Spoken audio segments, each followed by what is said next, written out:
Hola, ¿qué tal? ¿Cómo están? Espero que muy bien. Felices acá de recibirlos en otra sesión de ciclo de extensión con los profesores. Este día vamos a tener al profesor Carlos Castro, que es arquitecto de la Santa María, titulado en el año 2008 y quien ha ejercido como profesor creo que desde el año 2009, si no mal me equivoco, y Sí. también en el ejercicio de la profesión fuertemente. Tiene muchos proyectos para mostrar, así que va a estar muy interesante. Recuerden que pueden ir haciendo sus preguntas al final o pueden ir dejando la nota en el chat también y ojalá lo disfruten. Así que dejo con ustedes a Carlos. Gracias, Miguel.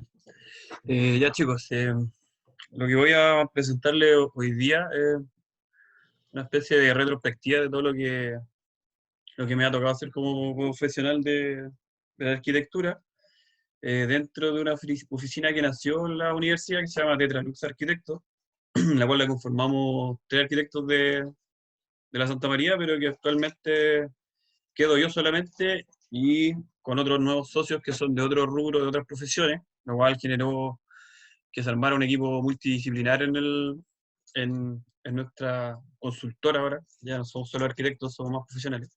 Lo cual genera diversificación de las posibilidades de proyectos. De hecho, ahora ya se están abriendo otras gamas de proyectos y lo que voy a hacer es tratar de pasar rápidamente por muchos de ellos, porque son una buena cantidad. Les voy a ir hablando, ¿cierto?, desde los inicios de cómo partió esta cosa, las obras que paralelamente se fueron construyendo, los proyectos en cual los adentramos y los proyectos que estamos hoy día, y lo que se viene como a futuro en términos de diseño de arquitectura, en nuestro caso ya.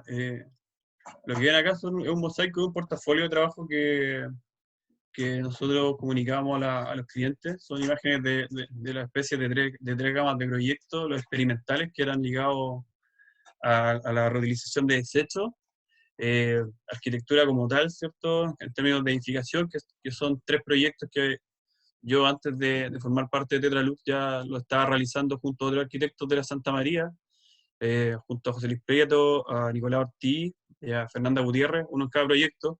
Nunca he trabajado solo, siempre he trabajado con mucha más gente y siempre han sido arquitectos sanzanos, la mayoría, practicantes sanzanos oficina y hoy en día también trabajando con un practicante con el cual estamos desarrollando una casa que se las voy a mostrar también.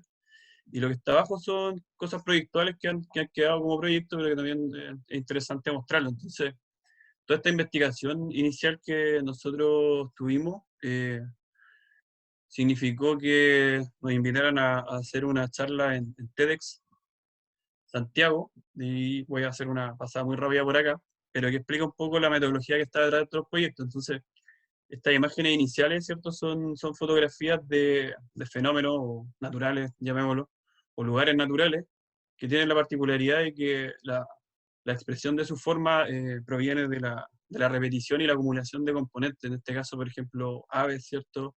Acá peces, acá granitos de arena, acá gotitas de agua, ¿cierto? Que devienen en una forma. Entonces ese pensamiento es parte del pensamiento que está detrás del ejercicio profesional que nosotros comenzamos a nivel experimental hace muchos años atrás, y que también lo veíamos como algo que está presente en todas las escalas de la sociedad. Por ejemplo, acá la expresión de una ciudad, por la repetición de la arquitectura en sí, la repetición de los autos generando patrones, ¿cierto?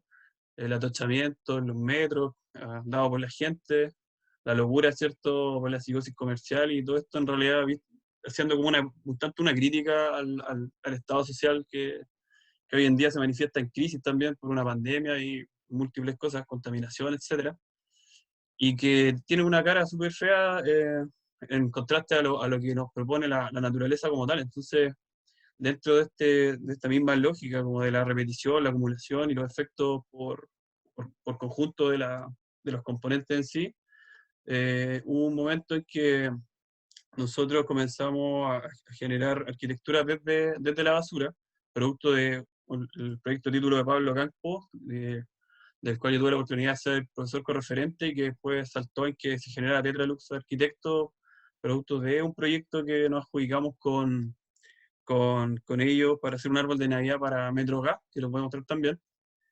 Y bueno, criticando estos problemas, ¿cierto? Toda esta crisis social que tenemos de consumir y desechar, donde estamos generando un daño gigante que puede ser hasta irreversible en el planeta, pero que todavía se supone que es reversible y tiene estragos súper evidentes ya en distintas partes del mundo, hasta en los animales. Lo que nosotros pensamos es que hay que salir de ese estado como de encarcelamiento mental que tenemos y tenemos que tomar conciencia, ¿cierto? Y liberar, ¿cierto? La fuerza con la cual podemos cambiar las cosas. Entonces, partimos con una marquesina, con un proyecto experimental que era el título del Pablo, donde reutilizamos 500 cajas de leche para hacer esta marquesina en una cancha social en Valparaíso, de hecho en Cerro Placeres, con una estructura de madera que tuvo un costo material de, no todavía más lo recuerdo, de 40.000 pesos, pero un montón de horas hombre trabajando en ello, pero que nos da indicio que se podían hacer cosas como económicas y ir utilizando lo que son los desechos domiciliarios, en este caso las cajas de leche, que es el proyecto que Pablo, con él se titula. Cosa que después nos da paso a través de Facebook, donde habíamos levantado ya una idea de hacer cosas, nos invitan a una pequeña comunidad en Boyeruca, cerca de Pichilemu, para hacer esta especie de portal, ¿cierto? Que nosotros lo llamamos más una cultura más que algo de arquitectura, pero ahí trabajando en conjunto con la Universidad de Chile, levantamos este pequeño proyecto en una plaza ecológica que construyó la gente ahí, donde reutilizaban más cosas, se fijan ahí, hay neumáticos, para hacer juegos para los niños. Entonces, ahí volvimos a colectar y a reutilizar 1.250 cajas de leche. Y esto, se fijan, trae también este pensamiento de la repetición de las cosas, como de cómo un componente que es un tetraedro, ¿cierto? En este caso, se empieza a agrupar, después se confina con un marco estructural triangular que tiene una geometría que permite al ensamble generar esta otra geometría emergente. Entonces, eso nos dio un salto después a participar del Festival de las Artes de Valparaíso, donde reutilizamos 5.000 cajas, tuvimos ahí como un mes con fuertes campañas de recolección. Hicimos este sombreadero urbano, perdón, donde se unían otros ganadores de otros certámenes del mismo festival.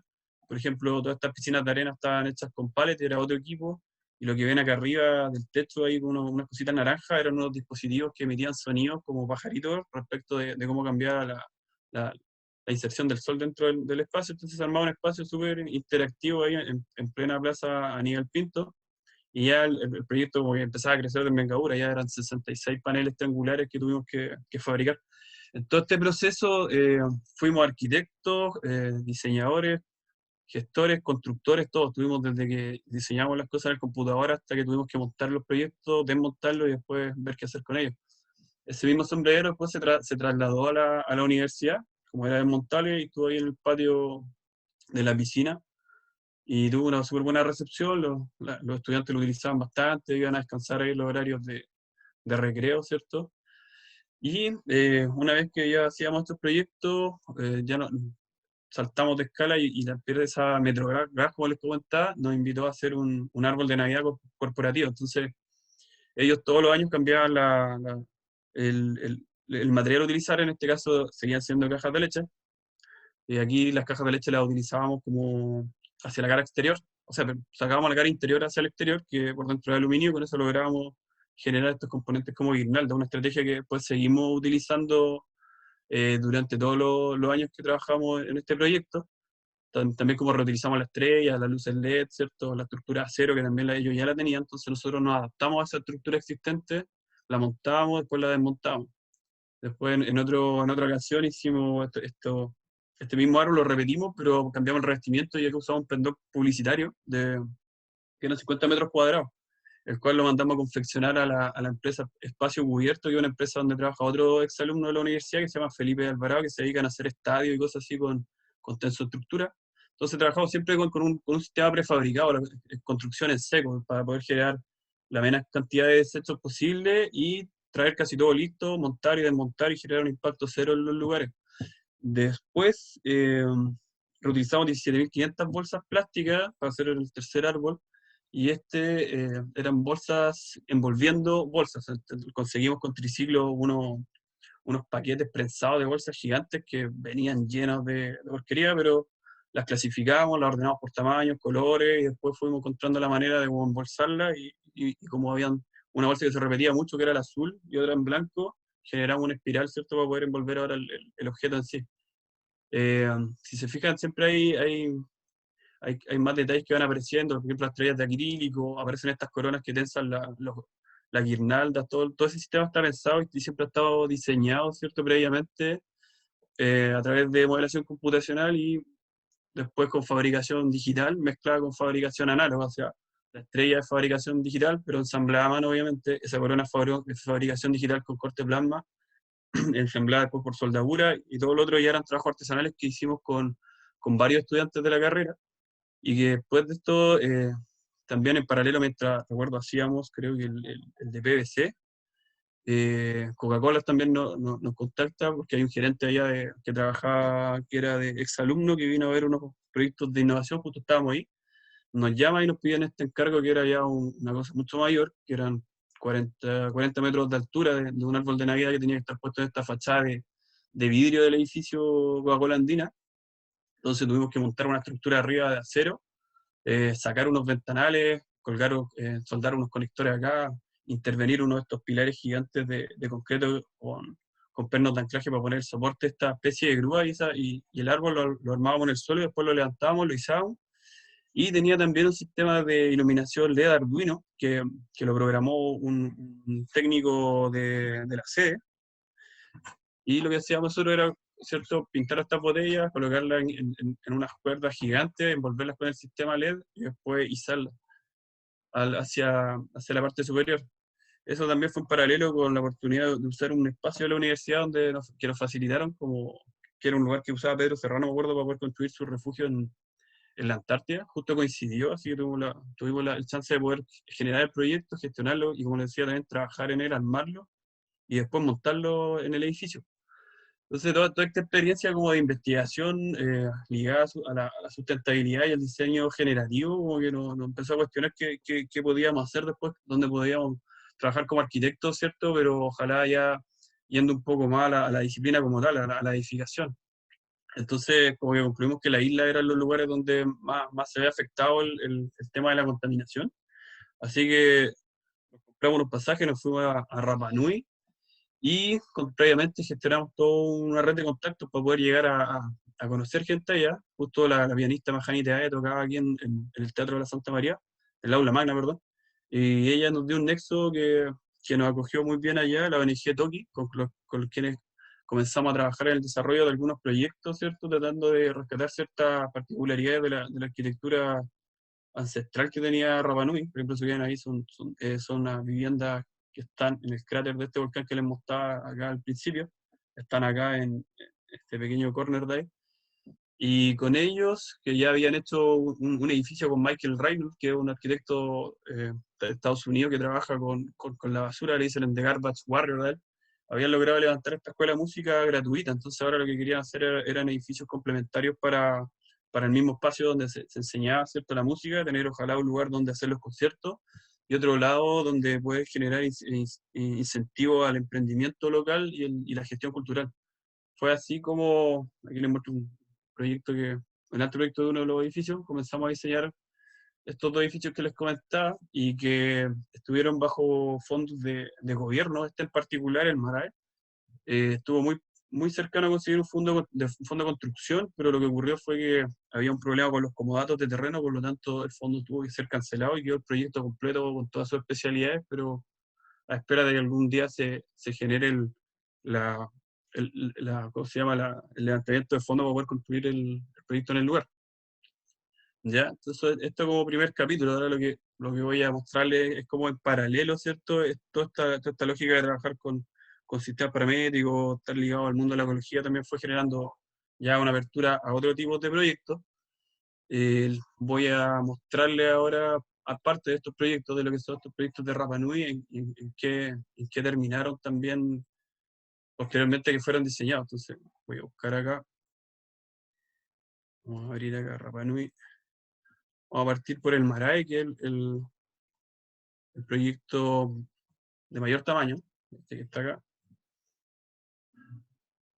Marae significa en la lengua maorí el lugar donde se celebra la cultura. Ya aquí está Rapa Nui, estamos a 3.800 kilómetros de distancia. Lo que ven ahí es el volcán Ranucau, que es donde les mostraba que estaban las viviendas de Orongo. Acá está el aeropuerto Mataveri, que fue hecho por Estados Unidos.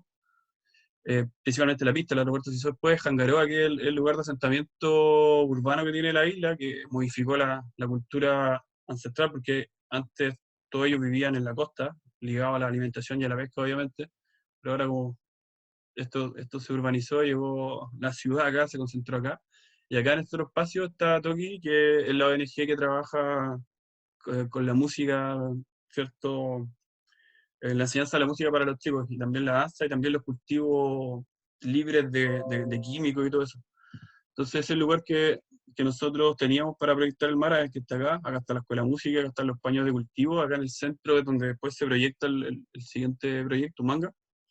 Y ese era el modelo ya de concepto de cómo queda el edificio, ¿cierto? Un edificio que estaba preparado con una batería de paneles fotovoltaicos también para ser autónomo, y que también tenía todo un sistema de captación de agua para poder generar reservorios de agua que permitieran al menos regar los cultivos que ellos tenían asociados también. Hay unas imágenes de los corredores laterales que tenía el edificio, que ellos lo denominan Taupea, que es un espacio que es donde se genera mucho la vida de los Rapanui, porque están protegidos por un lado del sol y por otro lado están protegidos de la lluvia. Entonces están en un espacio intermedio. Más que estar encerrados afuera, ellos siempre están como refugiados en esos espacios porque el calor allá y la variación climática es súper dura. Esa es la planta del edificio. Se fijan, tiene anillos elipsoidales que se rescatan un poco de la arquitectura antigua. Eh, si se fijan, acá está el espacio central, que es flexible, o sea, esas sillas se pueden retirar y se puede generar un espacio de baile. Y el espacio central estaba levantado por 15 pilares, que era algo simbólico que nos pidieron de la ONG, porque hay 15 familias ancestrales en la isla, entonces cada pilar era la representación de uno de estos clanes antiguos. La circulación exterior, ¿cierto? Baterías de baño y los camarines acá, ligados, ¿cierto?, directamente a la salida del escenario, también como el espacio donde se guarda el piano, que era el de Mahani, ¿cierto?, que iba para poder hacer los conciertos, y acá una bodega donde se instalaba todo el banco de baterías que podía almacenar la energía necesaria para hacer funcionar el edificio con el sistema de audio, con el sistema de iluminación completo, más los otros espacios de servicio funcionando. La planta de arquitectura, esa es la planta que se entregó a dirección de obra, que va con todos los detalles que se exigen técnicamente para poder ser aprobado.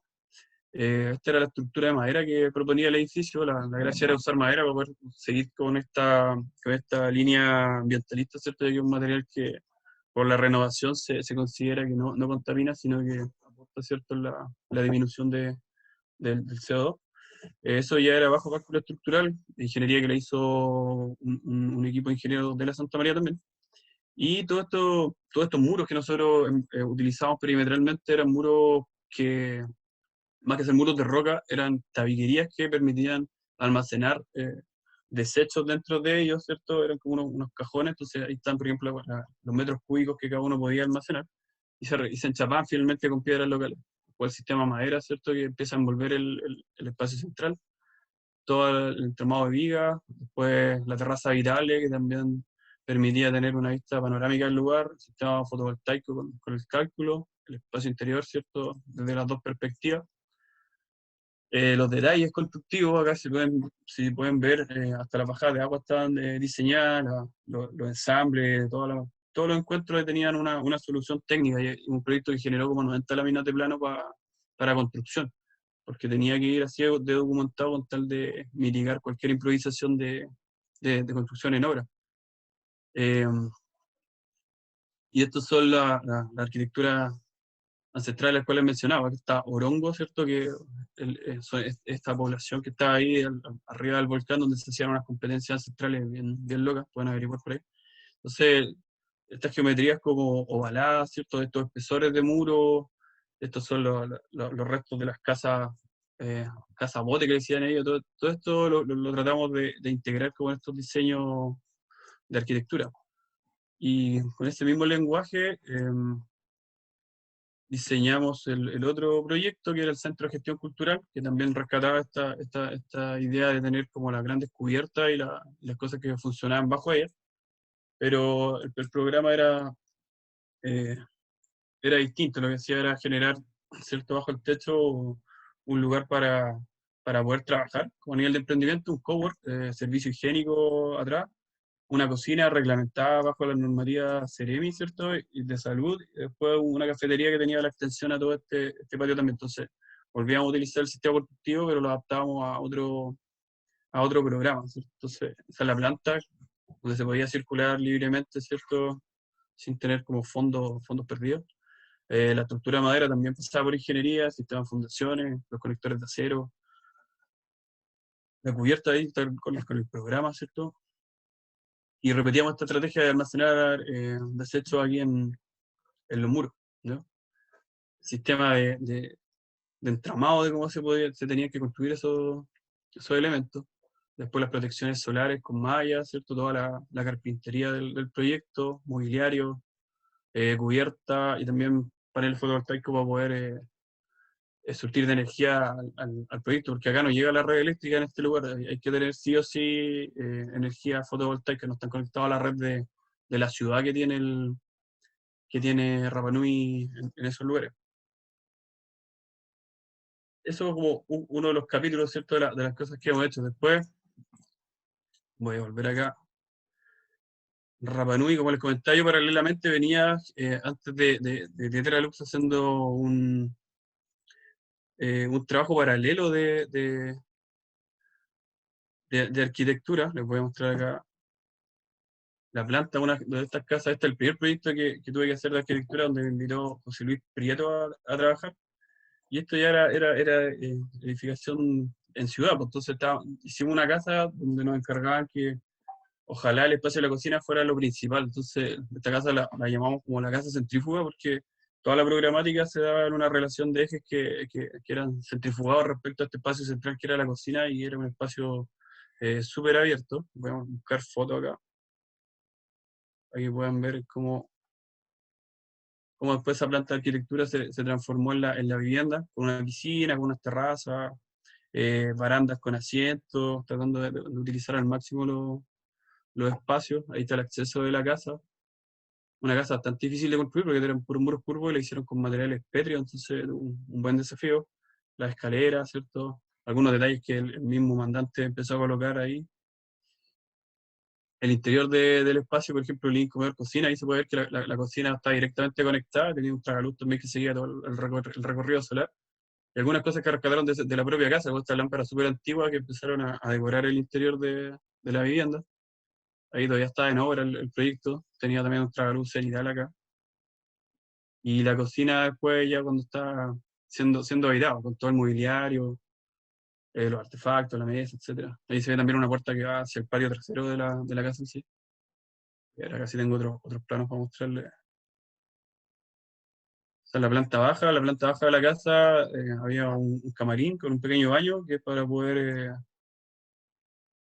activar el espacio de la piscina ahí. Son elevaciones. Ahí esta isométrica se ve un poco mejor como también la casa estaba configurada. Ahí está la isométrica sin techo. Parte de estos dibujos son dibujos que siempre hay que hacer, que siempre hacemos para que se pueda entender la construcción de las cosas que hay que hacer. Y siempre van acompañados de series de detalles constructivos para poder materializar las cosas y todo esto siempre obviamente, como les comentaba, va ligado al ejercicio de la modelación tridimensional. O sea, nosotros lo que hacemos es modelar los proyectos, llevarlos al detalle y una vez que tenemos ese nivel de detalle terminado, que es post-ingeniería, porque se pasa por ingeniería, modelamos la ingeniería y sobre la ingeniería armamos los detalles, obviamente después de coordinar bien la especialidad. Después aparecen todos estos dibujos técnicos que son los que permiten que las cosas se materialicen. No es solo concepto, sino que hay que tener toda una batería de dibujos complementarios para poder materializar los proyectos. Y aquí, revisando, encontré algunas fotos que hablan como del proceso de la casa. Esa es la casa cuando está en construcción. ¿Ya? Aquí hay varias fotos de la casa en construcción, los espacios intermedios, muchos espacios de terraza donde poder utilizar el patio, maximizar el uso de ese patio. Creo que después se tiran de arriba del balcón a la piscina los nietos del caballero. Ese es José Luis Prieto, el arquitecto con el que desarrollamos el proyecto. Ahí está el dueño, no me acuerdo qué estaría haciendo, pero dando alguna instrucción. de la cocina, una de las habitaciones, otro pasillo, el ventanal de un baño de servicio, ventana interna, otras ventanas.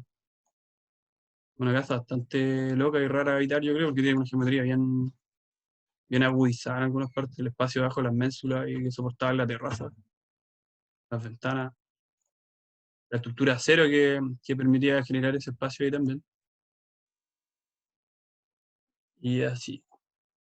El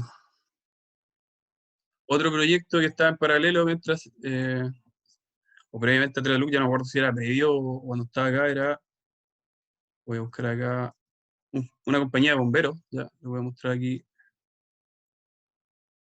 vamos a ir a fotografía del proyecto directamente, ahí les muestro un poco de cómo se hace también. Este era un proyecto de extensión que tenía que tener la compañía, la segunda compañía de bomberos de Limache. Entonces, lo que había que hacer era hacer un espacio para poder guardar ese carro bomba que se habían adjudicado ellos, que no les cabía acá en esto que se ve acá donde está el número 2 porque era muy poca altura, entonces para eso necesitaban un hangar. Y ellos tenían un sistema de cerchas que ya lo habían comprado, que estaba de segunda mano, entonces nos pidieron que usáramos ese sistema de cerchas de galpón y que lo pudiéramos encerrar y generar el proyecto. Entonces, lo que hicimos fue tratar de eliminar esa condición como figurativa del galpón, y como estábamos muy cerca de la rasante de uno de los del Linde, lo que hicimos fue rotar toda la fachada del proyecto en 70 grados para poder quedar justo aprovechando el máximo del espacio del Linde allá, después armar un puente de conexión con el programa de área de esparcimiento que tienen los bomberos en el segundo piso, que ellos podían pasar directamente al otro lado, dos portones, uno para guardar el carro bomba y otro para acá de servicio, y si se fijan hay una escalera ahí que está muy pegada, entonces teníamos que ensamblar todo el proyecto en precisión. Y así es como lucía por dentro el hangar. Pues hay un detalle, una escalera, ¿cierto?, que lleva al segundo piso. Ese tubo que se ve ahí, el tubo de bajada que tenían los bomberos para poder bajar rápidamente al otro piso, que es algo que ellos deseaban mucho. Se fijan también aquí en el tubo, hay un tragaluz que está generando esta iluminación. La fachada de los pórticos también está rotado ahí en 70 grados. Se ve Fernanda Gutiérrez ahí, que es la arquitecta con la que trabajaba en el proyecto. Estas cerchas que están acá del galpón las tuvimos que levantar, entonces tuvimos que crear un muro de concreto acá de una altura y con eso permitir que el camión pudiese entrar sin problema al espacio. Y así es como luce, hoy en día sigue luciendo así, esa es la intervención que tiene. Ahí se ve la conexión con el segundo piso, ¿cierto? Los ventanales, instapanel rojo ahí bien posicionado, algunos cambios en hora que tuvimos que hacer para corregir porque estaban colocando pedacitos extras y los planos decían que tenían que ir placas completas, y eso es bueno cuando los detalles están así determinados, que te hacen caso en la hora y te tienen que hacer caso porque el contrato va contra esa documentación. Ahí está todavía en obra el proyecto, otra foto, así como luce la fachada del proyecto. Voy a buscar acá, tengo unas visualizaciones para explicar un poco más el proyecto. Estas son visualizaciones directamente del modelo 3D, se fijan, está súper esquematizado el otro edificio, pero con las medidas correspondientes. Y así como el proyecto comenzaba a tomar forma, ahí está la escalera que les comentaba, que tenía que quedar como pegado, y logramos hacer la cabida de ese espacio que en una segunda etapa incorporó baños y habitaciones acá en la parte posterior, un par de bodegas también. Y ahí están los tragaluces, hay uno acá, en cada escalera hay un tragaluz sobre el espacio. Y esto respecto a este proyecto como de carácter más de edificación, ¿cierto? De esto saltamos, voy a saltar acá rápidamente a otro proyecto, vamos a ver si está acá. Es un conjunto de oficinas en Santiago que es un sistema constructivo en acero, y lo que se hacía era dejar la estructura general para que después el proyecto pudiese crecer. Entonces, este es el lugar de emplazamiento donde se tenía que proyectar la oficina, y así es la secuencia constructiva hasta que esa esquina que está ahí como totalmente botada en la ciudad se convierte en un espacio súper permeable y transparente para poder entregar una obra a la ciudad. Vamos a ver si aquí tengo otras cosas. Actividad, secuencia.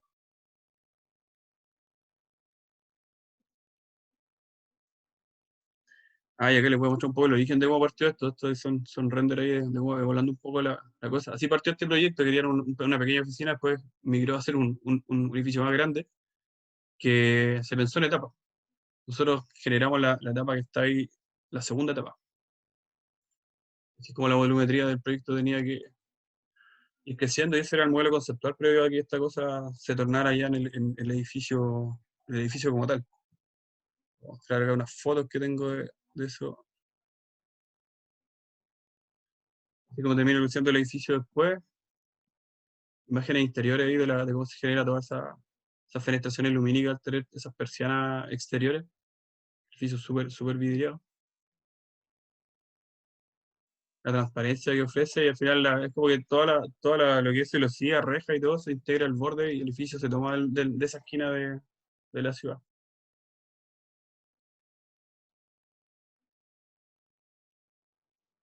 Después de eso ya empezábamos con lo otro de Tetralux, ¿cierto? A generar estos otros proyectos, estábamos metidos también ahí en Rapa Nui y todo. Y nuevamente volvimos a trabajar con viviendas, ¿ya? Voy a mostrar acá una vivienda, estas son las casas que se llaman las casas de Terrazal Los Laureles, que ya comenzaron la construcción. Son dos viviendas para dos hermanos que se compraron una parcela de 5.000 metros cuadrados. Y estas casas están diseñadas con un sistema que se llama Metalpol, que son paneles de poliestireno que tienen perfiles de Metalcom inyectados en calor. Por lo tanto, la casa se prefabrica a nivel de panelería y luego se hace el montaje directamente en obra del proyecto. Yo tengo un video acá. Vamos a ver acá si encuentro un video.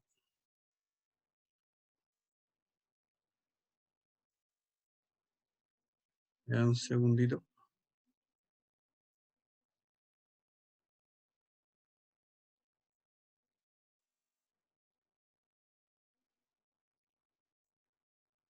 Por ejemplo, ahí ya están las terrazas, eso de ayer. Están listas para empezar a recibir ya el trazado y la construcción. Ese es el conjunto como debería quedar al final, ya con las extensiones de terraza y todo. Vamos a partir con la primera etapa, que es todo lo que no tiene madera, podríamos decir. La primera casa, las dos tienen casi una cantidad de metraje cuadrado idéntico. Creo que después con exteriores alcanzan casi los 300 metros cuadrados. Esa una que tiene la particularidad de tener los espacios comunes continuos. Si fijan, hay una cocina con isla, comedor, y lo que está más abajo ya es el living. Este es el living de la otra casa. Los espacios intermedios de una casa que se fijan, se va aterrazando y hay que ir subiendo, ¿cierto? Para poder evitar los distintos niveles, conectados con el estacionamiento, el paisajismo, la circulación exterior de la casa en sí, como queda contra el terreno, las terrazas frontales de la misma, la habitación matrimonial acá, las habitaciones de niños acá, los espacios comunes en la derecha. Así que al total una casa súper larga, creo que mide como 30 y tantos metros, angosta y larga. La relación la diferencia de altura ahí está por ejemplo, uno de los dormitorios, el estacionamiento, la segunda casa, lo que les comentaba, ahí está la relación como de living y comedor, cocina, diferenciado por un peldaño. Hay la relación con la terraza, la extensión para poder generar una doble funcionalidad, sobre todo en el verano, que hace bastante calor y esa misma terraza amortigua el sol del verano.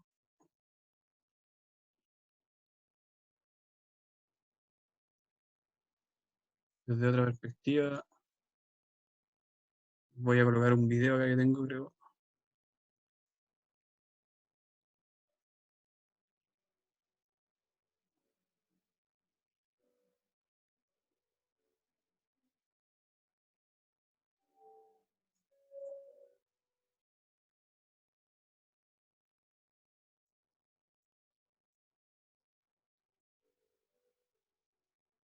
Y esto, por ejemplo, es haciendo uso de software que están disponibles ahora y que facilitan mucho el trabajo de representación, que años atrás hacer algo así era horas y horas y horas tratando de hacerlo, sobre todo porque también los computadores no soportaban no tenían la capacidad de hacer estas cosas rápido. En cambio, por ejemplo, ahora estos motores de renderizado que son automáticos, donde uno exporta el modelo 3D del software directamente allá y lo empieza a ambientar con componentes que están disponibles en la misma librería, después generar la película renderizada no tarda más de 30 minutos. Entonces, es una ventaja súper grande que hay ahora para poder mostrar los proyectos a los clientes. Entonces, y son software que son de precios súper económicos, ¿ya?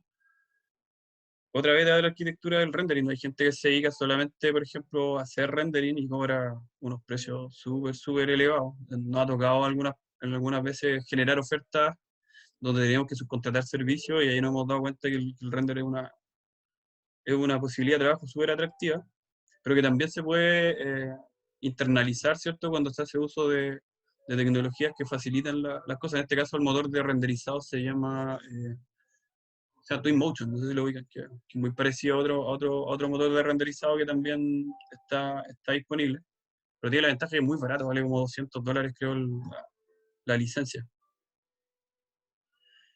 Esta casa, como le comentaba, están diseñadas con este sistema que se llama Metal Ball, que son paneles que tienen la ventaja de ser antisísmicos, ignífugos, hidrófugos y tener la resistencia térmica indicada en cualquier zona de Chile, porque tienen espesores que lo permiten.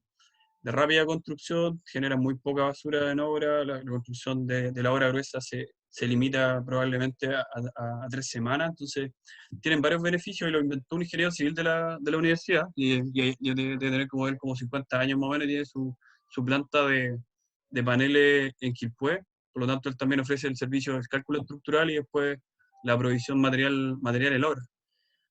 Junto de esta misma casa, de este mismo conjunto de casas, donde trabajaron varios arquitectos de la universidad, trabajó la Lisbeth Freire, Sebastián Muñoz, la Camila Holguín, creo, Pablo Campos, yo también, el Sebastián Ávila también ha estado trabajando. eh, Surgió la posibilidad de hacer otra casa con el mismo sistema, pero en Rancagua, y esa casa se encargó por medio de un colega de los chiquillos de acá, que trabaja con ellos, pero en Rancagua, y él llegó con la idea de hacer una casa chilena. Él pidió inmediato, quiero hacer una casa chilena, tenía muy claro lo que quería hacer a nivel de planta, fue una casa que se desarrolló bastante rápido, lo hicimos con el Sebastián Ávila, llevamos como 2 meses trabajando más o menos en la modelación de la casa, y esta es la planta de la casa, se fijan, tiene un acceso de servicio, un acceso central, que es un hall que va a un jardín interior, después 2 pasillos, un pasillo que conecta toda el área como habitacional de dormitorios, baños, sala de estar, y al otro lado la cocina, logia, baños, servicios, bodega, comedor, living y terraza.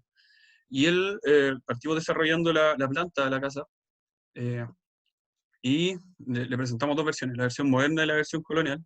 Coloqué estratégicamente la presentación, la versión moderna, que se lo mandé a él, para que eligiera la versión moderna porque no le interesaba mucho hacer la versión colonial, porque era una casa muy difícil de sacarle un provecho arquitectónico al tener estos techos gigantes con tejas, etcétera.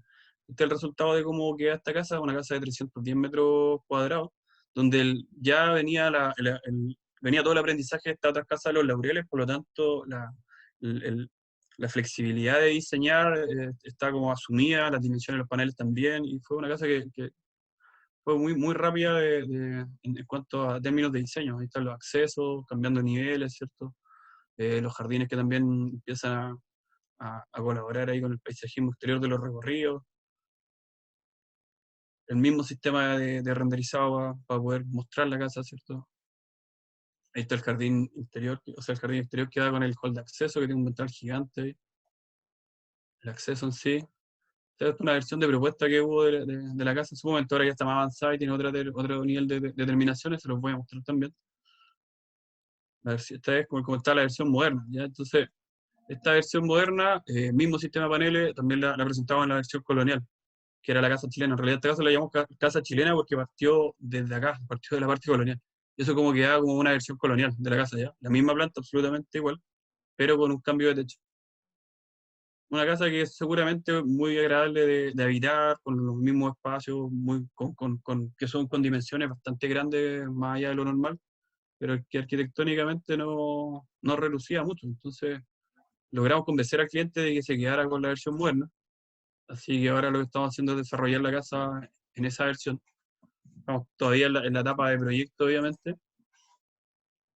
Pronto a pasar a ingeniería.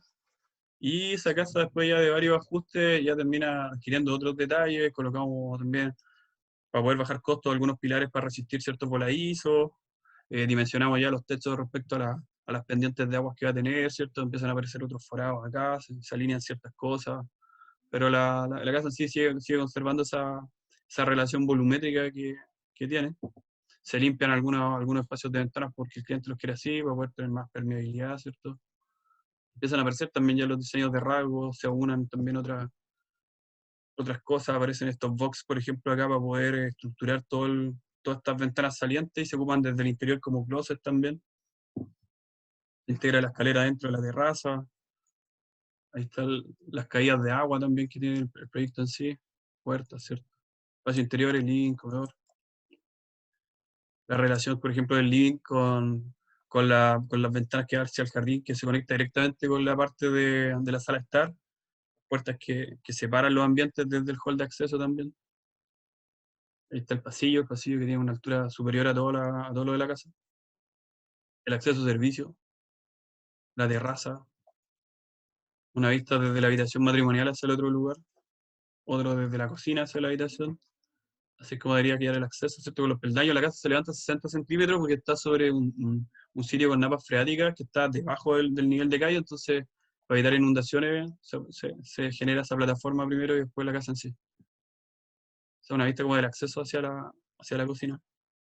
Más pasillos, la sala de estar, hay una tele ahí en blanco. La ventana hacia el otro lado.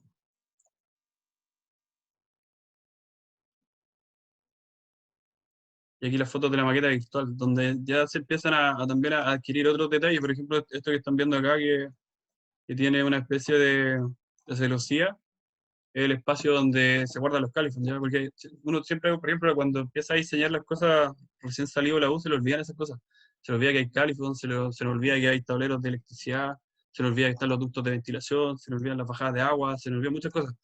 Pero a medida que el ejercicio te lleva de proyecto en proyecto y los vas viendo en obra, uno va aprendiendo que esas cosas tienen que estar ahí y que tienen que integrarse también a nivel de diseño. Entonces, mientras más temprano se integren, mejor creo que se abona la arquitectura de cada uno de los proyectos. Y esto es generalmente como a nivel de edificación. Creo que les voy a mostrar. Tengo muchos proyectos para mostrarles, pero no creo que alcance a mostrarles esto. Otro proyecto que les voy a mostrar acá, se lo voy a mostrar desde unos renders también. Es una iglesia que estamos construyendo, diseñando y se está construyendo hoy en día con Isaac Pino, otro arquitecto de la universidad. Él me invitó al proyecto a trabajar. Esto está en Achupaya, creo, no, en Gómez Carreño, perdón, en un sector súper, como podríamos decir, de, de residencial, pero de bajo estrato social, entonces hay mucha autoconstrucción y hay poca arquitectura. Y en esta esquina donde había una casita que se caía, nos dieron la oportunidad de hacer este proyecto, la cerca ya existía, nosotros lo que hicimos fue hacer el edificio interior en un espacio de metros cuadrados bastante pequeñito, pero que tiene esta relación de dos niveles, que se accede por arriba y por abajo al proyecto. Tiene una cocina, una sala de reuniones, no es una iglesia como convencional donde se hace la misa, sino que es como un espacio de reuniones que, que se va a regalar a la comunidad. ¿Ya? Aquí hay algunos renders de la etapa de diseño. Ahí se puede ver, por ejemplo, el puente de conexión, que después ahora tiene un estacionamiento desde el otro lado. Ese es uno de los patios que queda hacia afuera del espacio del escenario. Es una vista como desde el escenario hacia el otro lado. Está desde arriba, se dice el patio pequeño ese que queda ahí y tenemos dos espacios adosados con cortafuegos que está permitido dentro de norma hasta un 40%. Entonces logramos encajar este programa, ¿cierto?, de este pequeño espacio y lo bueno es que ya está en construcción y van súper rápido, no tengo fotos en este momento. Hay un corte de la relación de los niveles, ahí se ve que está la escalera al fondo de ahí, como se debería ver del acceso, ¿cierto? Algunos prediseños de la reja, la reja final es la que les mostré ahí ¿cómo se llama? En el render final. Esa torre tampoco va, era un campanario, etc. Vamos a ver acá si hay otro. Y paralelamente, nosotros, como les comentaba, tuvimos un cambio interior de la sociedad. Se integraron otros profesionales y esto nos llevó a generar dos, dos escalas distintas también de la arquitectura. Una, o cosas complementarias. Por ejemplo, ahora estamos también dedicándonos mucho a lo que es el paisajismo, ¿ya? Les voy a mostrar aquí algunos proyectos que nos ha tocado diseñar y que por temas de pandemia han quedado detenidos, pero esta es la propuesta de paisajismo para la Plaza O'Higgins de Valparaíso, la que ven acá. Y esto a mí me ha tocado la labor de ser el arquitecto de organización de especies vegetales, desde crear la librería de las especies hasta generar las propuestas de distribución, pero esto acompañado con un ingeniero agrónomo que es experto en riego, tecnificado, y con un paisajista. Por lo tanto, armamos un equipo que se cohesiona muy bien y funciona bastante rápido, ¿ya? Esa es una de las láminas de la entrega del proyecto en sí. Voy a mostrar acá, que va complementado, por ejemplo, con esta otra lámina que explica en corte cómo funcionan ciertas partes y cómo se distribuyen las especies dentro de todo este conjunto. Yo de especies sabía prácticamente casi nada, poco, entonces mi expertise es como la de organizar las cosas, crear los dibujos, y nos ha ido bastante bien. Hemos logrado hacer ya como, creo que más de 10 proyectos de paisajismo. Esto también ligado a otros espacios de otras cosas complementarias como detalle, por ejemplo, las cajas de donde se tienen que conectar los sistemas de riego. Y como les comentaba, siempre haciendo detalles técnicos para que la obra pueda facilitar su construcción y su cuantificación también. Eh, Antes de esa plaza estuvimos trabajando en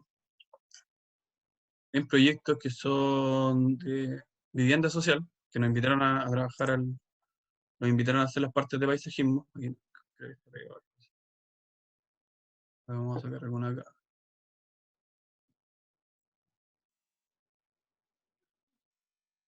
Por ejemplo, esto es el paisajismo de un conjunto de torres sociales, y ahora el Servio le está dando mucha puntuación para poder ganarse la licitación. Entonces, la inmobiliaria lo que hace es generar un proyecto habitacional, buscan un terreno, establecen el modelo de negocio dentro del terreno y invitan a varios especialistas a participar, y nosotros hemos colaborado, por ejemplo, con esta inmobiliaria en 4 proyectos del año pasado.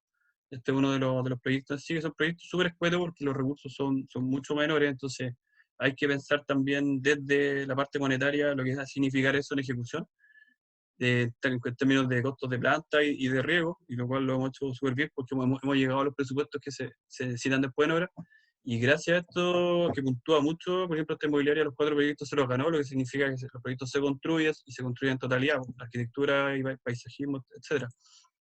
Y paralelamente, lo último que hemos estado haciendo ya eh, es trabajar en la parte de urbanizaciones. Nos invitaron también a ser parte de un proyecto de urbanización, que les estoy mostrando ahí un pequeño master plan que también abarca hacerse cargo, por ejemplo, de la identidad que tiene que tener el proyecto en términos gráficos, como de logotipo, etcétera. Esto es una propuesta de corrección. Y este proyecto en sí es un campo de Nogales que está en Buin, donde nos invita la inmobiliaria de la Oficina Roja, que yo diseñé hace muchos años atrás, a trabajar el proyecto, porque ellos son gestores inmobiliarios, entonces tenemos ahí un nexo. Y la idea es generar este parque, ¿cierto?, habitacional, con parcelas de 5.000 metros cuadrados, que va a tener una avenida futura que va a ser el MOP, que se va a conectar con un acceso principal que tiene el carácter de acceso principal, o sea, 40 metros de largo, pero que por ahora funciona con este otro acceso provisorio que es el actual. Entonces, estamos en la fase de master plan de acá, viendo algunas imágenes conceptuales de cómo vamos a idear los accesos. El Sebastián, por ejemplo, Ávila ahora está trabajando en esto directamente. Y ese master plan ya tuvo una cierta aprobación. Por lo tanto, el siguiente paso que hicimos fue generar este plano de extracción de nogales, porque como les contaba, esto es un campo de nogales, y lo que viene ahí son todos los nogales que se tienen que extraer para poder generar que se haga la parcelación en cuanto a camino, etcétera. Entonces, lo que estamos haciendo es crear como un imaginario para poder empezar a generar el modelo de negocio de venta de los sitios, con tal de que a medida que se vende comienza la venta de sitios, nosotros podemos comenzar a urbanizar, ¿cierto?, y ejecutar los proyectos. Entonces, el modelo de negocio que se genera acá, y con un sinfín también de tipologías de cómo adquirir las parcelas, grupos de compra, con compras de promesa, etcétera. Y el equipo de abogados, gestores inmobiliarios son los que se manejan en eso. Nosotros estamos en la parte, como les comentaba, de diseño. Entonces, ahora lo que está haciendo el dueño del terreno es tomar este plano que se le envió para poder hacer esa extracción de los nogales, con tal de dejar el terreno de esta manera, ¿cierto? Y segunda etapa, lo que vamos a hacer es determinar dentro de estas parcelas donde estamos dejando estos conjuntos, cuántos locales finalmente les vamos a dejar, ¿cierto? A las personas que van a comprar el sitio, con tal de evitar que cuando ellos compren empiecen a pedir sácame este otro, va a la entrega ya con un pensamiento de cómo hacerlo. Y eso, como les comentaba, va también ya está ligado a esta oficina que les comentaba, que es EMG Gestión Inmobiliaria, ahí ese mismo plano que se ejecuta, ¿cierto? Ellos ya lo toman y lo trasladan como vía Google Earth y ya empiezan a hacer la oferta de venta del fondo en sí. Así que yo creo que hemos pasado por un montón de escalas proyectuales, desde cosas muy chicas, de trabajar con desechos, abrir también los lineamientos ecológicos dentro de las propuestas de diseño habitacional que estamos haciendo, trabajar con sistemas constructivos diversos. Y ahora creo que se abre una beta nueva, un capítulo nuevo que es trabajar ya a este nivel que es un poco más grande. Ya no estamos trabajando como en el diseño en sí de edificación, sino que estamos trabajando en la programación de un espacio donde recibir edificación y que ojalá nos traiga la oportunidad también de empezar a meternos dentro de los sitios y ojalá diseñar proyectos dentro de esto a nivel de arquitectura. Así que creo que di el barrido por todo ya la parte. Me quedaron algunos proyectos afuera, pero estamos ya a tiempo. Gracias, Así que Carlos. Gracias, súper interesante en verdad y creo que para todos súper bueno ver cómo se estuvo esta pasada por diferentes escalas, diferentes formas de acceder a los proyectos y de vincularse y esto del trabajo colectivo, colaborativo, que también es súper importante que los estudiantes lo conozcan, creo yo. Así que súper interesante y abrimos a preguntas.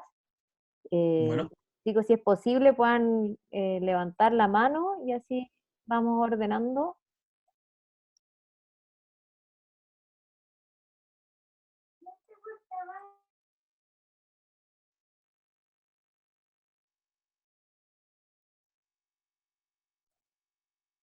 Con confianza, aprovechen las otras veces, siempre después cuando digo que vamos a cerrar, se empiezan a hacer las preguntas, así que aprovechen ahora. pregunten cualquier cosa, da lo mismo. Y por ahí preguntan con qué programas trabajabas para hacer las maquetas virtuales. Todos los proyectos que le mostré, todos han sido modelados en Rhino 0 3D. A ver. Todos, todos, Andrés, todos. tienes una pregunta. Si quieres Sí, desbloquear el micrófono. ¿Cómo estás? hola, profe. Hola. Tengo una consulta. Los proyectos que ha diseñado, ¿hay alguno que haya diseñado usted solo o siempre es como en conjunto con otro arquitecto? Em, Este último lo estoy diseñando solo, el master plan, pero lo empecé solo, pero ya está, por ejemplo, Sebastián Águila trabajando en el diseño de los accesos. Entonces, a ver, a ver, casi siempre la- como que el puntapié inicial lo doy yo, ¿ya? Porque estoy como en la relación con la gente y como que invierto el tiempo en ir a las reuniones, en proponer algo sin todavía hablar como de los presupuestos que puedan estar metidos dentro del proyecto para poder generar que el negocio se, se Mm. realice. Entonces, una vez que eso se realiza y que uno tiene cuantificado ya más o menos cuánto va a tener que destinar a las cosas, sí, siempre hay que trabajar con gente. ¿No? Es imposible hacer todo esto solo. Una, porque la cantidad de trabajo es gigante, y otra porque estando solo uno tiene el encierro mental que no le permite también ver las cosas desde otra perspectiva. Sí, esa parte es súper importante como el trabajo colaborativo y en parte también la rotación, por ejemplo, de gente que va trabajando es porque a veces uno encuentra como mejores maneras de trabajar con alguien o después esa persona se va para otro lado y es súper flexible. O sea, no, yo nunca he estado con un equipo constante de arquitectos trabajando en conjunto. Cada proyecto ha sido con diversos arquitectos. Y eso igual es entretenido también a nivel profesional porque te da la visión de distintas personas. Y al final también nunca estáis trabajando solo en el sentido que siempre estáis con un cliente que al final es, para mí por lo menos, es como el 50% de un proyecto. El cliente siempre sabe lo que él quiere hacer, lo que hace uno es darle la forma finalmente y ahí cohesionar creatividad y en las reuniones pensar y pensar y hacer cosas. Tenemos una Vale, pregunta en profe. el chat y de ahí seguimos Muchas con gracias. Camila. Gracias, Andrés. Sebastián pregunta, hola, quisiera empezar de alguna manera a meterme en el mundo de la arquitectura paramétrica. ¿Dónde me recomienda empezar? Donde creo que un canal rápido como de aprendizaje de herramientas YouTube está lleno de tutoriales de Grasshopper, pero lleno, lleno. De hecho, yo tengo, cada vez que veo uno, lo guardo, tengo guardado como 30 o 40 tutoriales y nunca lo he hecho porque no tengo tiempo. Pero hay una cantidad de información gigante. Y lo otro es comenzar a leer. Creo que es importante leer sobre la arquitectura generativa, que es una cuestión que viene, creo que desde los años 70, si no me equivoco, o antes. De hecho, en la universidad hay dos tesis que se han generado sobre como el inicio del diseño generativo y también sobre la implementación de ello. Está la de Gonzalo Vega y está la de la Natalia Álvarez, creo que, el apellido, no me acuerdo, la Nati, que son súper interesantes como hacer un historial desde dónde empieza esto, qué es lo que ocurrió en la línea de tiempo con estas cosas respecto a la indexación de tecnología, a los distintos modelos de pensar o los distintos software que se van creando y que sigue aumentando de manera exponencial. Entonces, cosa creo que hay dos vías para poder partir. Y lo otro es experimentar, para abrir el software y empezar a experimentar, experimentar, experimentar. Gracias, Carlos. Camila, si puedes desbloquear tu micrófono y consultas. Sí. Hola, profe. Hola, Camila. Le quería preguntar sobre el trabajo con las cajas, cómo se ¿Ya? define como la forma que va a llevar la caja, si primero se trabaja como el manto, después la estructura, y la estructura se adapta a esta superficie que se creó con las cajas, ¿cómo es ese proceso? Mira, hay dos sistemas. Pues está el sistema del árbol de Navidad, que es propio del árbol, y está el otro sistema que es que dio esos dos resultados de esta especie de cobertizo, ¿cierto? El de Ujú. los cobertizos partió desde, como decía, del proyecto título del Pablo, donde él empezó a trabajar con la caja como material. Entonces empezó a modificar en forma y se dio cuenta que si le cortaba, por ejemplo, los extremos, y en vez de que esto, cuando él la aplanaba y después, como te explico, abría un lado, pero perpendicularmente se genera un tetraedro. Entonces, ese tetraedro le daba una volumetría distinta a un paralelepípedo, y lo empezó a agrupar con corchetes, empezó a inventar un sistema de unión entre corchetes, y eso terminó generando estos paneles que podían crecer de manera rectangular o triangular, porque el tetraedro ya tiene una dirección triangular. Entonces lo que hicimos nosotros es pensar que, obviamente, si queríamos estructurar algo confinado en un marco de madera que lo pudiera estructurar, porque la caja de cartón en sí no tiene la resistencia a la compresión suficiente para poder crecer en altura, pensamos en el triángulo porque es la estructura de por sí más estática que hay. Claro. Y ese marco triangular, como reconocía el perfil de las cajas, también tenía una angulación en su construcción, y esas angulaciones permitían que al montarse estos cambiaran de posiciones y empezaban a armar estas especies de Lego. Entonces después lo que hacíamos era generar bloques triangulares y el modelador empezar a explorar cómo se podían organizar, y después ya sabíamos hasta dónde podíamos llegar con esa estructura. Ya, qué bueno. Qué interesante. Que me imaginaba como un trabajo como de origami, pero con las cajas, no sé. Es más sencillo que el origami. Ya. Gracias, profe. Yeah. Gracias, Camila. Sebastián también vuelve a preguntar, ¿tiene alguna especialización en arquitectura paramétrica o todo lo que sabe lo aprendió con el tiempo? Eh, Mira, acá yo creo que está en parte del origen de la arquitectura en sí. Esto es un taller, cuando yo estaba titulándome, en quinto año tuve un taller con Ciro Naja, que es un arquitecto muy capo en términos de conocimiento, y terminamos haciendo después 3 talleres.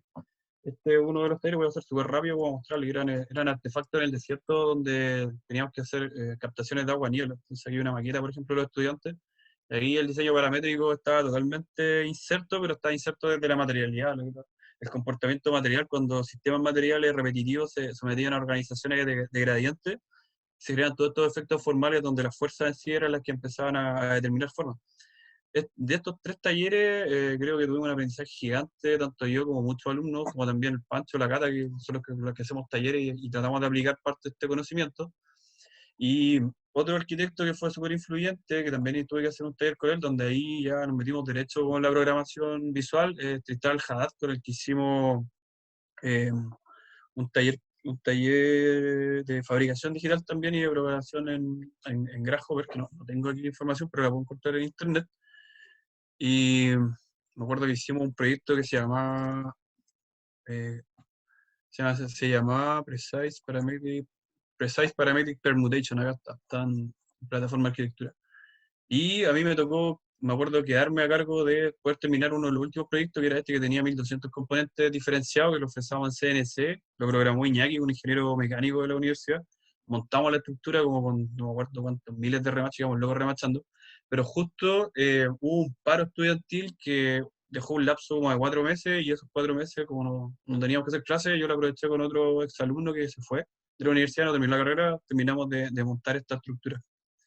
Y de aquí en adelante yo creo que nace mucho de esto, de esta base del pensamiento paramétrico en sí, y entendiendo también cuáles son las estrategias para poder hacer algo de rápida construcción o de baja construcción, de alto costo o de menos costo, con menos improvisación y con más capacidad de prefabricación y montaje rápido, que eran como los tiempos que a nosotros nos sometían. Monten en 2 días, saquen en uno. Entonces, el árbol de Coca-Cola lo sacamos en uno, lo montamos en 3. Hay material ahí, por ejemplo, está en plataforma de arquitectura. Y claro, no tengo ninguna especialización de estudio. Me acuerdo que en algún momento siempre me fui a Estados Unidos, de hecho, a buscar universidades, visité varias, SciArc, y la UCLA y varias universidades, y tenían como ofertas de estudio muy, muy interesantes, pero yo desde que terminé la carrera siempre he estado como cercano al encargo, entonces siempre he tenido que pensar como, ¿voy a estudiar o ejecuto?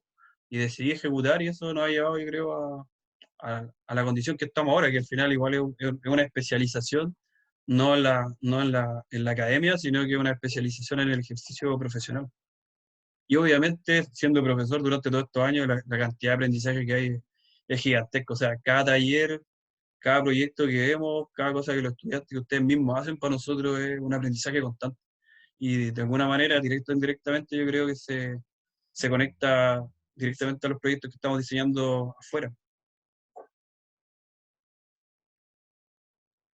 Súper interesante lo que comentas, Carlos. Estoy súper de acuerdo contigo y creo que es fundamental eso que dice. Y creo que es muy importante que, sobre todo porque el que preguntaba, por ejemplo, a un estudiante de primer año, que en el fondo en la carrera de arquitectura de la Santa María existe la posibilidad de tomar distintos caminos según las diferentes áreas de profundización que van a ir viendo más adelante cada uno de ustedes. Entonces, eso es súper importante, y también saber que existe una retroalimentación en el taller en lo que respecta al profesor.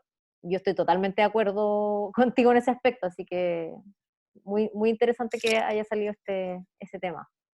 Y de hecho, por ejemplo, las metodologías que nosotros hacemos en los talleres tienen directa relación con el ejercicio profesional, solamente que a veces exigimos más diagramación de ciertas cosas para que puedan entender cosas que después ya no hay que hacerlas. O sea, bueno, después cuando ya estás ejerciendo hay muchas cosas que ya están aprendidas y va directo al diseño, pero los etapamientos son generalmente así: pensamiento conceptual, pensamiento generativo, interacción con el cliente, especificación técnica.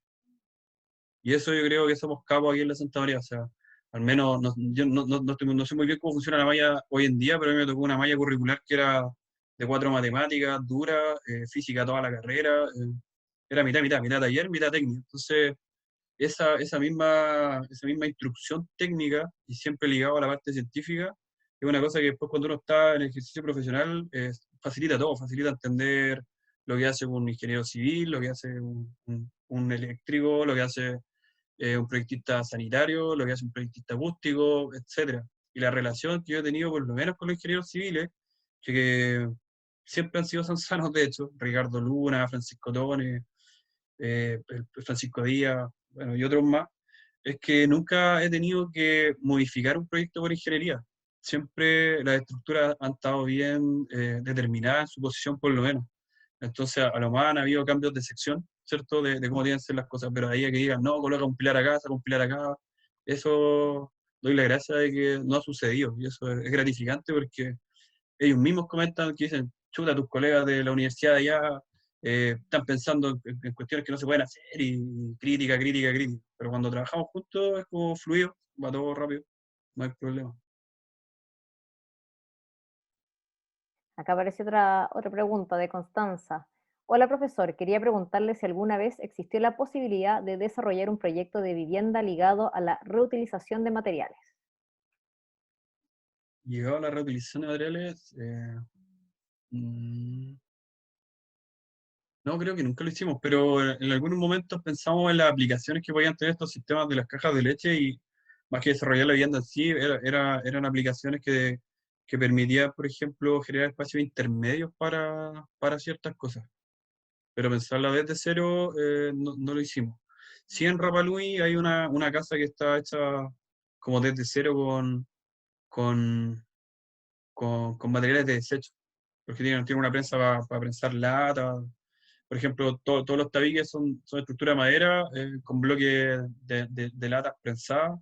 Me acuerdo que el techo está hecho, en vez de teja, le colocaron cajas de leche aplastadas, entonces ellos han desarrollado ahí cierta arquitectura así. Que uno, o sea, son súper valiosas en el sentido de poder reutilizar los materiales y ¿cómo se llama? Y ponerlo en valor de nuevo, pero son arquitecturas que también son costosas porque hay que hacer mucho trabajo previo para poder dejar el material apto para ser utilizado. Por ejemplo, nosotros cuando trabajamos con caja de leche teníamos que lavar montones de cajas, dejarlas secar, sacarle gusanos, sacarle cosas en pudrición, entonces también empieza a rozar con algo higiénico. Cuando hicimos ese árbol de Navidad con las bolsas también, las bolsas venían llenas de desecho, cuestiones, entonces hay un proceso previo de preparación del material que también eh, encarece un poco las cosas. Por eso mismo que también, por ejemplo, ahora los sistemas constructivos que estamos aplicando a las viviendas que estamos diseñando son sistemas industrializados, que si bien no trabajan con desechos al 100%, también incorporan un porcentaje, porque ellos tienen merma, por ejemplo, al fresar los paneles, y después esa merma lo que hacen es fundirla de nuevo, crear nuevos paneles, así que van en una lógica de apuntar a bajar los puntos de CO2 también, pero con materiales que son inertes en realidad y que no son netamente basura, pero que sí tienen todas estas ventajas termoacústicas, ignífugas, etcétera, sísmicas, y de no generar desechos en la hora, que también compensan, ¿cierto?, esa parte de la sustentabilidad.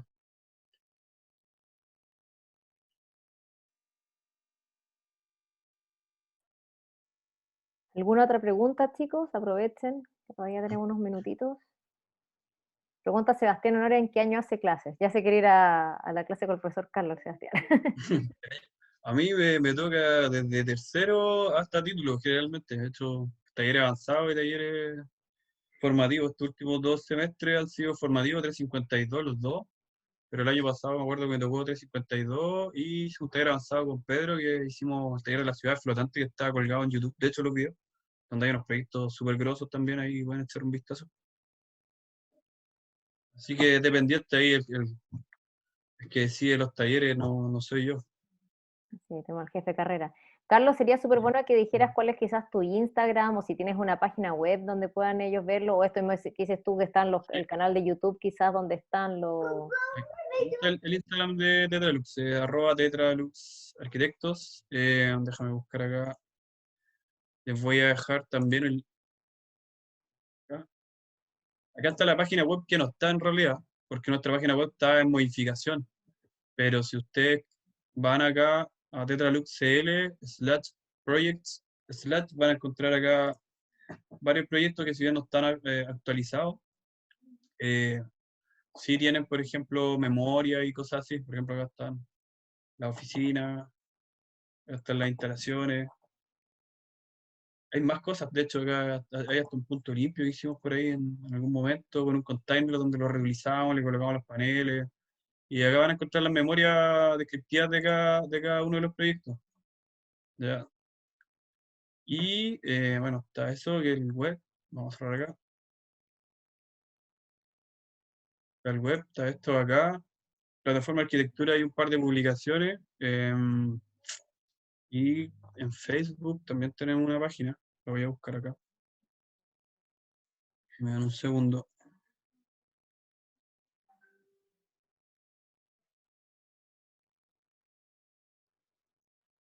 Que es tetralux.arquitectos. Aquí también está en el Facebook. Y acá, y esa charla de TED está en YouTube. Si la buscan por TEDx y buscan Carlos Castro, la pueden revisar. Voy a dejar acá.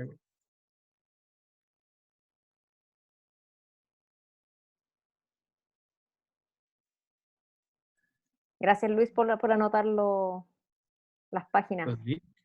Excelente. Y esta charla ha tenido como re buena. Ya lleva 8.345 visitas, lo que es bastante bueno. Lo voy a dejar acá, está aquí.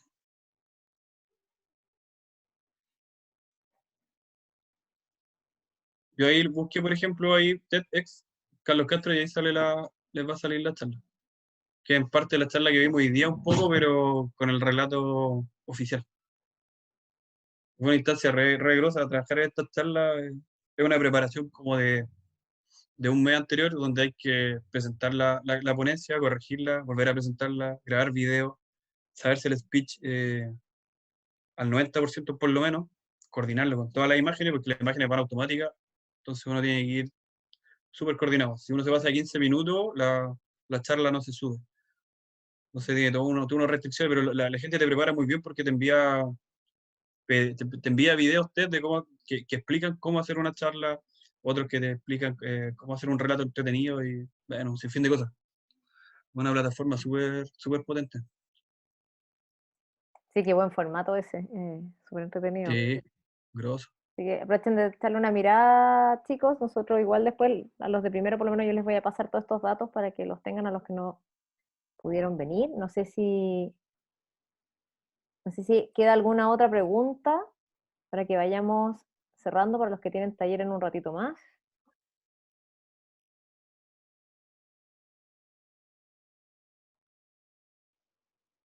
Ya, parece que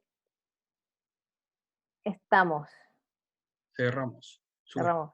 Carlos, muchísimas gracias. Estuvo súper entretenida. A mí me encantan estas charlas, debo decirlo, porque me dan ganas de irme a diseñar inmediatamente. Me pasa eso.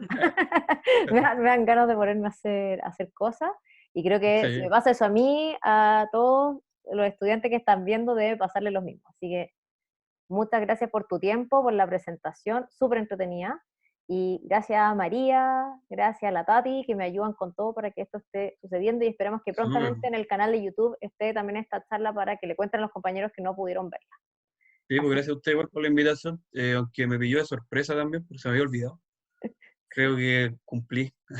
no, de todas maneras Tuve que, cumpliste. tuve que desenterrar unos computadores por ahí, conectar la información, y lo bueno que también me sirvió para eso, para conectar información. Buenísimo. Así que encantado, pues. Feliz Ya de pues, participar también. ahí te mandamos pues el link para que la puedas revisar también tú, Carlos. Y sí, pues, gracias a todos los chiquillos también que estuvieron acá mirando, aunque este formato es como un poco más frío, creo, porque no vemos la gente, pero ojalá que haya servido para motivarlos a que sigan aprendiendo acá, y a pesar de que es una carrera un poco difícil, trae buenos frutos después. Hay que saber aprovecharla, ¿no? Súper cierto, así es. Bueno, los dejo invitados, nos quedan 2 charlas todavía del ciclo, así que para que sigan conectándose para las próximas y inviten a los compañeros que no vinieron para que sepan que son súper buenas. Así que nos estamos viendo, que estén muy bien todos. Y chao, chao. Chao, chao.